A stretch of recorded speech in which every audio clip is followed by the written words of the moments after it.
చలవేంద్రాన్ని ప్రారంభించిన టీడీపీ నాయకులు బిఎం నాతల్. రాయదుర్గపట్నంలోని అఖిల భారత చిరంజీవి యువత గ్లోబల్ స్టార్ రామ్ చరణ్ జన్మదిన వారోత్సవాల సందర్భంగా అభిమానుల ఆధ్వర్యంలో నేతాజీ రోడ్లో ఘనంగా చలవేంద్రాన్ని ప్రారంభించారు. సందర్భంగా నాదెల్ మాట్లాడుతూ ప్రస్తుత వేసవి కాలంలో ప్రజలు అప్రమత్తంగా ఉండాలన్నారు. వేసవి కాలంలో అవసరమైతే తప్ప బయటకు రాకూడదన్నారు. బాణుడి వేడికి క్యాపులు లేదా గుడులు వంటివి ఉపయోగిస్తూ మజ్జిగ, నిమ్మరసం, గ్లూకోజ్ వాటర్ వంటివి తీసుకోవాలన్నారు. బాడీ డీహైడ్రేషన్ కాకుండా ఆరోగ్యాన్ని రక్షించుకోవాలన్నారు.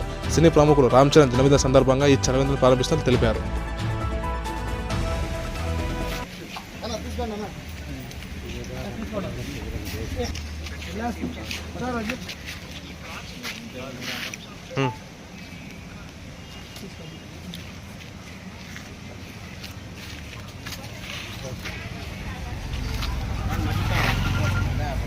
రండి బాబు మధ్య తాగండి.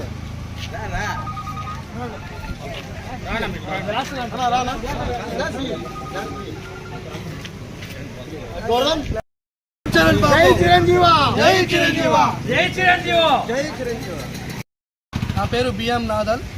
ఈరోజు మెగాస్టార్ చిరంజీవి తనయుడు గ్లోబల్ స్టార్ రామ్ చరణ్ జన్మదిన వారోత్సవాల్లో సందర్భంగా ఈరోజు ఘనంగా చలివేంద్రాన్ని ఓపెనింగ్ చేశాము. చలివేంద్రంలో మజ్జిగ పంపిణీ కార్యక్రమం నిర్వహించాము.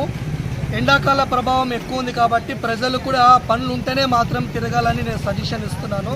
బలవంతులు బలహీనవంతులు కూడా ఎండాకాలంలో ఎక్కువ తిరుగుతుంటారు కాబట్టి ఎండ ప్రభావానికి గురి అయ్యి డీహైడ్రేషన్కి గురవుతారు. వడదెబ్బ తగిలే అవకాశాలు ఉన్నాయి కాబట్టి అందరూ కూడా ఎండలో తిరిగి వచ్చినాక గ్లూకోజ్ పౌడర్ ద్వారా గ్లాస్లో ప్రతిరోజు తాగి శక్తివంతాన్ని పెంచుకొని ఆరోగ్యాన్ని కాపాడుకోవాలని నేను ప్రజల్ని విజ్ఞప్తి చేస్తున్నాను.